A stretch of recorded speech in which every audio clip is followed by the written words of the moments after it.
നിലവിളിക്കണം. കർത്താവിനെ വിളിച്ച് കരഞ്ഞ് പ്രാർത്ഥിക്കണം. ദൈവം ഏത് വ്യക്തിയെയും നയിക്കുമ്പോൾ ആ വ്യക്തിയിൽ 3 കാര്യങ്ങൾ ഉണ്ടാവുന്നത് വരെ ആ വ്യക്തിയിലെ പരീക്ഷണങ്ങൾ തുടർന്നുകൊണ്ടിരിക്കും. എന്തൊക്കെയാണ് ആ 3 കാര്യങ്ങൾ?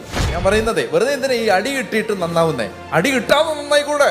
ഇത് നമ്മളിൽ ഉണ്ടാവാനാണ് എല്ലാ പരീക്ഷണങ്ങളും. ഒരു മനുഷ്യൻ നിലവിളിക്കുമ്പോൾ അവൻ ബോട്ടം ലെവലിൽ ഏറ്റവും ലോവസ്റ്റ് പോയിന്റിലേക്ക് എത്തുകയാണ്. നിലവിളിക്കുമ്പോൾ എന്ന് പറഞ്ഞാൽ എന്നെ കൊണ്ടൊന്നും പറ്റത്തില്ല, ഞാൻ അങ്ങേയറ്റം ഒഴിച്ചു കളഞ്ഞ വെള്ളം പോലെയായി എന്ന് സങ്കീർത്തനം.